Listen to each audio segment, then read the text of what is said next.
People would come up fresh from their parents' basement, and they would say,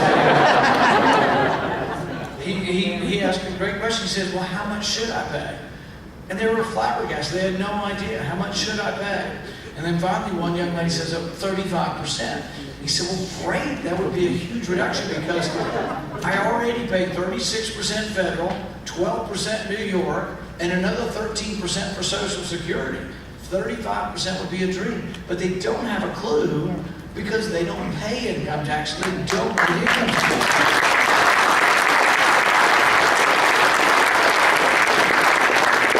The top 1% of wage earners pay 40% of the income tax. The top 5%, which is about 200,000 and up, pay 70% of the income tax. The top 50%, which is about 75,000 and up, now you're getting sort of into our level now, 75,000 and up pays 96% of the income tax. So really, the middle class and above are paying all. We have a very progressive tax code. They say that money goes where it's welcome. Money will go where it's welcome. And this is an immutable truth, and this is also something that no matter whether they're from the left or from the right, they cannot escape. Money will go where it's welcome. So if money is more welcome in foreign countries, that's where it'll go.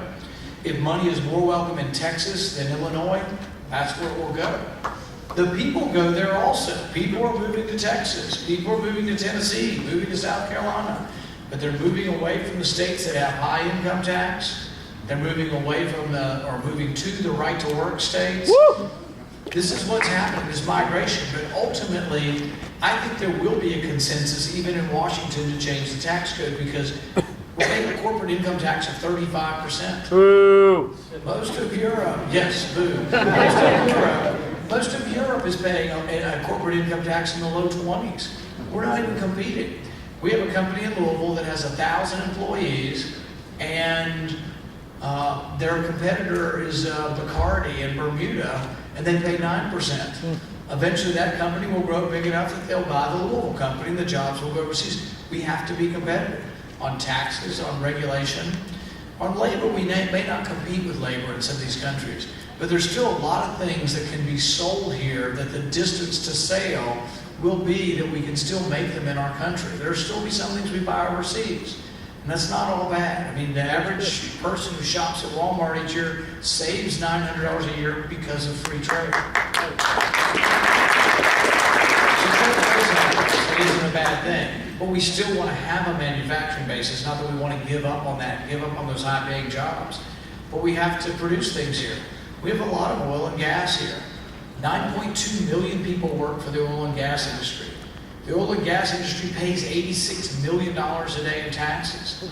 If you want better, good-paying jobs, often for people with only a high school education, jobs that pay $80,000, $90,000 a year sometimes, $60,000 to $90,000 a year in the oil and gas industry, you have to allow the drilling of oil in our country. And there are ways to do it. You can do it without hurting the environment. We should drill in Alaska. We should drill offshore. I visited with a delegation from Norway this week, and Norway now runs a surplus and has a lot of money because they're drilling offshore in the North Sea. England's become self-sufficient because they drill. But there's also jobs associated with this because you can't outsource energy jobs. They're here. In my state, we're a big coal-producing state. And people say, oh, I want coal, the environment and all this. It's not perfect. I'll say that. I'm from a coal state. It's not perfect, but we get 50% of our electricity in a lot of jobs. We have high school kids, high school graduates making $80,000 a year in the coal mines. The thing is that emissions, we do have emissions, have been reduced over a 4-decade period.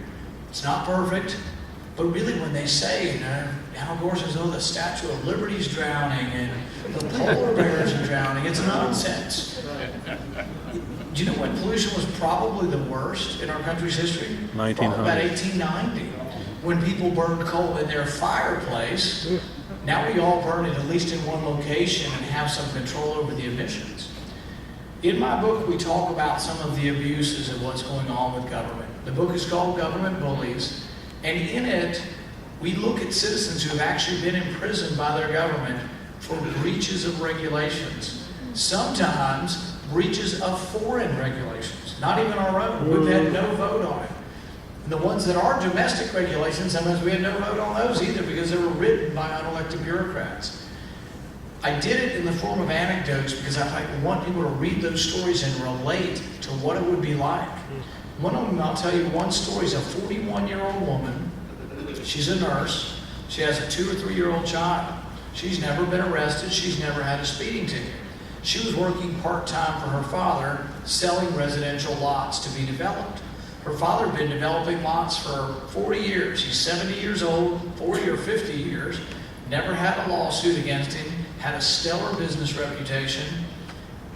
His partner was 80 years old, who was his engineer. They're all arrested for conspiracy. Now, conspiracy sounds pretty bad, and money laundering, but it's really conspiracy to violate the Clean Water Act. The Clean Water Act says you can't discharge pollutants into the navigable waters of the country. Well, it sounds pretty good. I don't think you should go to dump benzene in the Ohio River. You shouldn't. But what happened over time is the bureaucrats interpreted pollutants to be dirt and navigable waters to be your backyard. So this is a residential development with no stream on it, no pond, no Everglades, with wood. In fact, when they chopped the wood down a couple years before, they had to get a permit, and the government actually printed on the permit that this is not a wetlands, that it was in uplands. She's arrested, convicted. She gets 84 months in jail with no parole. Dad gets 10 years in jail without parole. The dad's engineer, who's 80, 10 years without parole. She serves 26 months, which is still a long time in a federal prison. They finally let her out, and they have to bend the law to let her out. The prosecutor who prosecuted her, I think, couldn't sleep at night. He found the loophole and got her out. But under the legitimate parole, she'd have never gotten out for the full 8 years. She's out. We tried to get her to come testify in Washington. She was afraid to. She's afraid of her government. She's afraid of having her parole revoked. But even more than that, she's afraid her dad never gets out and doesn't live to get out. We asked Bush, or the governor of Mississippi asked Bush for a pardon. We got nothing. In fact, while I'm on this subject, the person who increased the definition, widened the definition, and made it twice as bad and doubled overnight the amount of wetlands in our country through changing the definition was the first George Bush. It's not just Democrats, it's not just President Obama, although he deserves plenty of blame. It's both sides. Right. And it's been slipping away from us.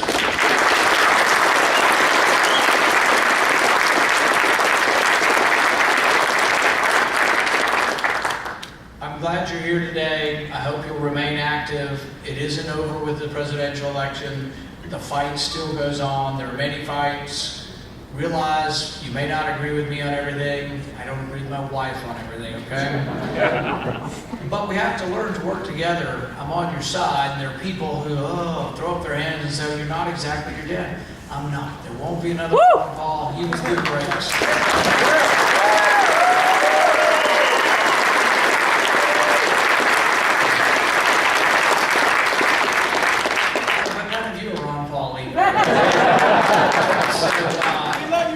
We work together. We're going to keep fighting for what's right. We're going to keep fighting to take our government back. Realize there's a lot of greatness left in the country. We do have to act, though, because I think our time is slipping away. I appreciate you coming out. Thank you very much.